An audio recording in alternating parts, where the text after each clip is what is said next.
Unsure of your dream? Study abroad destination? Clear your doubts. Videsh Consult. Call 9676502888.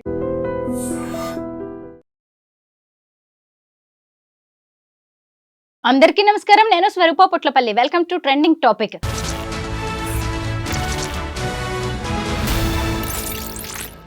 Betting భూతానికి మరో ప్రాణం బలైపోయింది. 22 ఏళ్ల ఆకాష్ ఏకంగా బెట్టింగుల్లో 5 లక్షలు పోగొట్టుకుని ఎవరికి ఏం చెప్పుకోలేక అప్పుల పాలై ఆత్మహత్య చేసుకున్నాడు. ప్రస్తుతం నాతో పాటు మోటివేషనల్ స్పీకర్ రామ్ మెట్టు గారు ఉన్నారు. ఆయనతో మాట్లాడదాం. నమస్తే రామ్ గారు. నమస్తే అండి. ఈ 22 ఏళ్ల ఆకాష్ అనే అబ్బాయికి 6 నెలల బాబు కూడా ఉన్నాడు. ఎంత చిన్న వయసో చూడండి. అలాంటి అబ్బాయి బెట్టింగ్లకు అలవాటు పడి ఏకంగా ప్రాణాలే తీసుకున్నాడు. అతనేమో పెట్రోల్ బంక్లో పనిచేస్తాడు. అతనికి వచ్చే ఇన్కమ్ ఎంత ఉంటుంది? అలాంటిది 5 లక్షలు అప్పులు చేశాడంటే ఏ రేంజ్లో అతను బెట్టింగ్లోకి కూరుకుపోయాడో మనం చూడొచ్చు. ఇలా ఎంతో మంది బలైపోతున్నారు. మీరేం చెప్తారు ఈ బెట్టింగ్ గురించి? సో ఈ కేసు తీసుకోండి, ఒకసారి ఆకాష్ కేసు తీసుకుంటే కనుక ఈ అబ్బాయి పెట్రోల్ బంక్లో పనిచేస్తున్నారంటే యావరేజ్గా 12,000 to 15,000 శాలరీ ఉంటుందండి. 12,000 to 15,000 శాలరీ వచ్చే ఒక పర్సన్ 5 lakhs బెట్టింగ్లో పెట్టాడు అంటే డబ్బులు ఎక్కడి నుంచి వచ్చినాయి అనేది మనం ఫస్ట్ ఆలోచించాల్సిన విషయం ఇది. దీనికి ఏంటంటే ఈ బెట్టింగ్ యాప్స్కి సంబంధించి చాలామంది ఏం చేస్తారంటే ఫస్ట్ ఈ బెట్టింగ్ని కొంచెం ఇంట్రడ్యూస్ చేసిన తర్వాత ఆ బెట్టింగ్ యాప్స్లోనే లోన్ యాప్స్ వాళ్ళు అడ్వర్టైజ్ చేస్తూ ఉంటారు. నేను మీకు లోన్ ఇస్తాం ఫ్రీగా, మీరు మాకు షూరిటీ ఏం అవసరం లేదు అనేసి. సో వాళ్ళు లోన్ ఇస్తారు ఆర్ ఉన్న డబ్బులు నేను చాలా మందిని చూస్తూ ఉన్నాను. ఏంటంటే ఏదో ఒకటి అమ్మేసుకోవడం, గోల్డ్ ఉంటే గోల్డ్ తాకట్టు పెట్టేసుకొని ఏదో ఒకటి ఇలాంటివన్నీ చేసి వాళ్ళు అప్పు తెచ్చుకొని బెట్టింగ్ యాప్స్లో పెట్టేసి పోగొట్టుకొని ఇవన్నీ అవుతున్నాయి. ఈ కేసులో ఆకాష్ కేసులో ఏంటంటే ఎవరికి చెప్పుకోలేక, ఎందుకంటే 5 lakhs పోయినాయి, ఇంత అమౌంట్ పోయినాయి అని వాళ్ళ ఇంట్లో చెప్తే వాళ్ళు మళ్ళీ ఏమంటారో తెలియక అతను ఏంటంటే తను సూసైడ్ చేసుకున్నాడు. సో అసలు ఒక చిన్న అనాలిసిస్ అండి, ఇక్కడ ఒక చిన్న ఇది చూసుకుంటే కనుక ఈ భూప్రపంచంలో తన ప్రాణం తను తీసుకునేది మనిషి మాత్రమే. మీరు చూడండి, ఏ జంతువు అన్నా సరే, ఏ జంతువు అన్నా కానివ్వండి, ఏదన్నా సరేండి, చంపడం చూసాము, నార్మల్గా చనిపోవడం చూసాము, కానీ సూసైడ్ చేసుకోవడం మాత్రం ఒట్టి మనిషికి మాత్రమే ఉంది. చూసారా? అసలు ఇదేంటంటే అసలు ప్రాణం విలువ ఏంటో ఈవెన్ జంతువులకి కూడా తెలుసు. ఎప్పుడు ఎంతసేపు నా ప్రాణం కాపాడుకోవాలని చూసుకుంటాయి అవి. అది ఎంతవరకు అన్నా సరే, ఆఖరికి హంటింగ్ అవుతున్న టైంలో కూడా మీరు చూస్తే కనుక ఎంత ప్రయత్నించి వాళ్ళు ప్రాణాలని కాపాడుకుంటారు.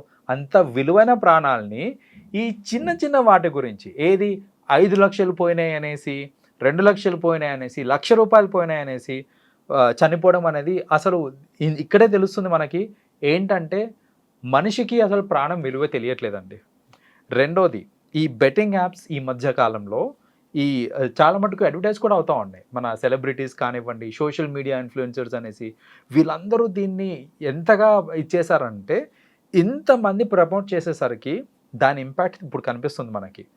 రోజుకొక ప్రాణం లేసిపోతుంది దానివల్ల, ఓన్లీ బికాస్ ఆఫ్ ఈ బెట్టింగ్ యాప్స్ వల్ల. సో అసలు ఫస్ట్ ఆఫ్ ఆల్ ఈ సోషల్ మీడియా ఇన్ఫ్లుయెన్సర్స్ వీళ్ళందరికీ కూడా ఒక ప్రాపర్, ఇప్పుడు అఫ్కోర్స్ చాలామంది దాన్ని బ్యాన్ చేస్తున్నారు. ఈవెన్ గవర్నమెంట్ కూడా స్ట్రిక్ట్ రూల్స్ అండ్ రెగ్యులేషన్స్ తీసుకొని వస్తున్నాయి దానికి అగెయిన్స్ట్గా. కానీ అయినప్పటికీ కూడా ఇప్పటికీ కూడా నేను చూస్తున్నానండి, కొత్త వాళ్ళు చిన్న చిన్న ఇన్ఫ్లుయెన్సర్స్ భయం లేకుండా బెట్టింగ్ యాప్స్ని ఇంకా వాళ్ళు ప్రమోట్ చేస్తున్నారు ఇంత జరిగినాక కూడా. So first of all titling అనేది అక్కడ అవ్వాలండి. ఎందుకంటే ఇప్పుడు ఈ అబ్బాయి కేసు, ఆకాష్ కేసులో చూసుకున్నా కూడా ఓన్లీ ఆ బెట్టింగ్ యాప్స్లో పోగొట్టుకున్న డబ్బు వల్లనే తను సూసైడ్ చేసుకున్నాడు అతను. సో ఫస్ట్ ఆఫ్ ఆల్ ఈ టైటనింగ్ అనేది ఇక్కడ జరగాలి. బికాజ్ ఇలాంటి ఇంకా ఎన్నో ప్రాణాలు పోతాయి ఇఫ్ గవర్నమెంట్ అనేది సరైన రూల్స్ అండ్ రెగ్యులేషన్స్ తీసుకురాకపోతే. That is one thing. రెండోది, జనాలు కూడా ఆలోచించాలండి. 5 లక్షలు పోయినాయి సరే, దానికోసం ప్రాణం తీసేసుకుంటారా? వెయిట్ చేయండి.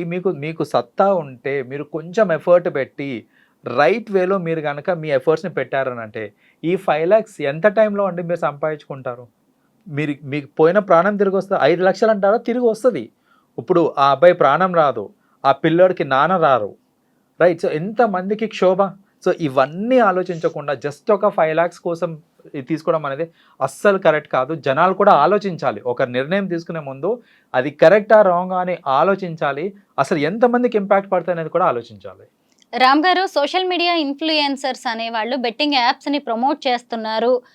వాళ్ళు ప్రమోట్ చేయడం వల్లే జనం వాటిని వాడి ఇక్కడ వరకు తీసుకొచ్చుకుంటున్నారని మనం వాళ్ళదే తప్పు, వాళ్ళది చేసిందే నేరం అని చెప్తున్నాం. కానీ మరి మనకంటూ కూడా ఒక విచక్షణ ఉండాలి కదా, ఒక తెలివి ఉండాలి కదా. బెట్టింగ్ యాప్స్ వాడుతున్న వాళ్ళకి ఏం చెప్తారు మీరు?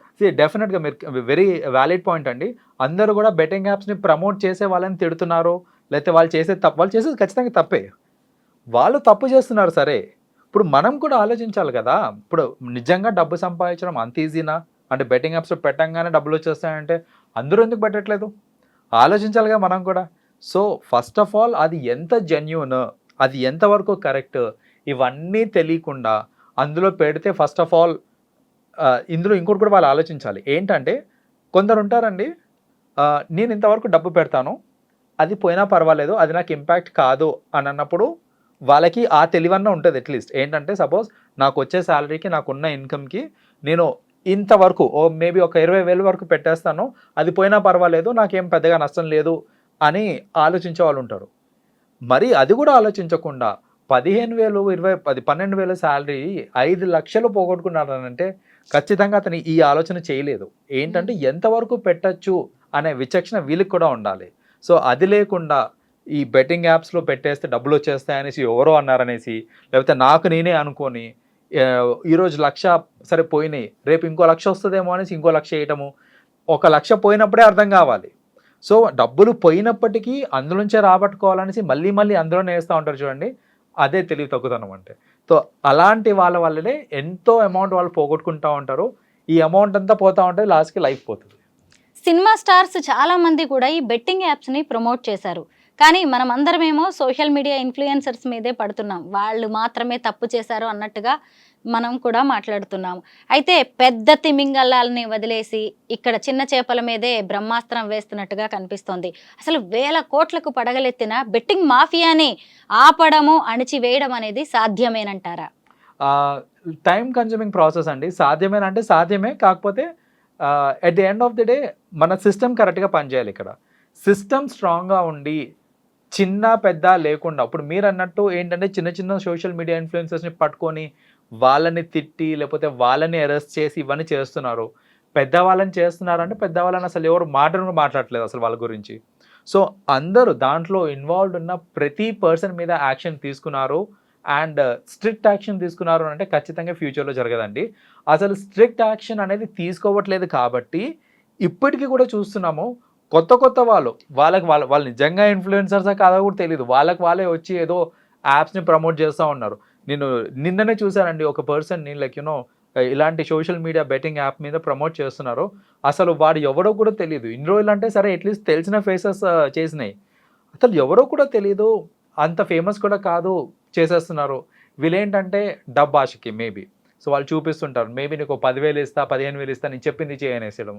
సో ఇలాంటివన్నీ మీకు ఒకటి చెప్తానండి, ఈ సోషల్ మీడియా ఇన్ఫ్లుయెన్సర్స్ ఇవన్నీ ఇలా చేస్తున్నారు కదా. నేను ఒకటి వినింది ఏంటంటే, మీకు ఉప్పల్ బాలు తెలుసు కదండి, అందరూ ఉప్పల్ బాలుని బాగా ట్రోల్ చేస్తారు. ఏంటి అతను చేసే ఈ రీల్స్కి కానివ్వండి వీటన్నిటికీ బాగా ట్రోల్స్ చేస్తారు అతనికి. కానీ ఉప్పల్ బాలుకి అతనికి బెట్టింగ్ యాప్స్ ప్రమోట్ చేయమని చాలాసార్లు చాలా కంపెనీస్ అప్రోచ్ అయినాయి, కానీ అతను ప్రమోట్ చేయలేదు. అతను దాన్ని డినై చేశాడు.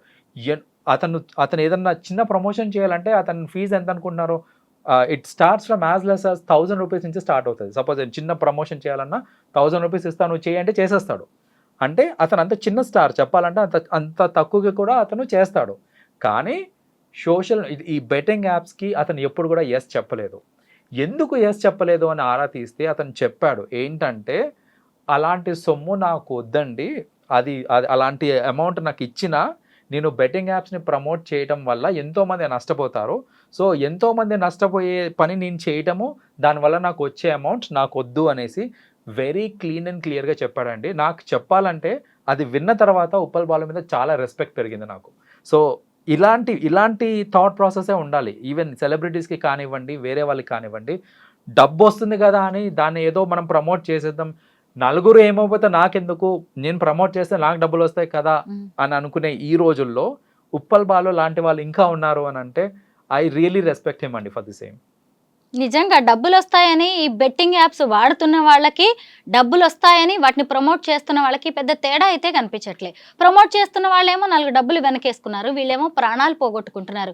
మీరు ఒక లైఫ్ కోచ్, బిజినెస్ కోచ్, మీరు చాలా మంది యూత్కి గైడెన్స్ ఇస్తూ ఉంటారు కదా. ఎవరినైనా ఇలాంటి సైడ్ ట్రాక్లో, రాంగ్ ట్రాక్లో వెళ్తున్న వారిని మీరు చూసారా? అసలు యువతకి మీరేం చెప్తారు వీటికి గురించి? సో ఇక్కడ మోర్ దెన్ సోషల్ మీడియా నేను చూస్తూ ఉంటాను కదండి, అంటే జనరల్లీ మన దగ్గరికి స్టూడెంట్స్ వాళ్ళు వస్తూ ఉంటారు కదా. సోషల్ మీడియా ఇన్ఫ్లుయెన్సర్స్ ఈ బెట్టింగ్ యాప్స్ వీళ్ళందరికీ చేసే దీనికంటే కూడా, ప్రమోషన్ చేసేదానికంటే కూడా ఈ యంగ్స్టర్స్ మధ్యలో వర్డ్ ఆఫ్ మౌత్ అనేది చాలా ఎక్కువగా నడుస్తూ ఉంటుంది. సపోజ్ నేను నా కాలేజ్లో నేను యూస్ చేసిన తర్వాత, అరే ఏం చేస్తున్నారో నువ్వు అంటే, నేను ఇగో ఈ వెబ్సైట్లో బెట్టింగ్ వేస్తున్నాను రా అని నేను చెప్పి, వాడు ఇంకోటికి చెప్పి, అలా కాలేజ్ సర్కిల్స్లో ఈ యంగ్స్టర్స్ ఈ వర్డ్ ఆఫ్ మౌత్ పబ్లిసిటీ కూడా చాలా జరుగుతుందన్నమాట. సో నేను అది చూసాను, ఈ యంగ్స్టర్స్ స్పెసిఫికలీ చూసాను నేను. ఏంటంటే ఏంటంటో యాప్స్ యూజ్ చేస్తూ ఉన్నారు.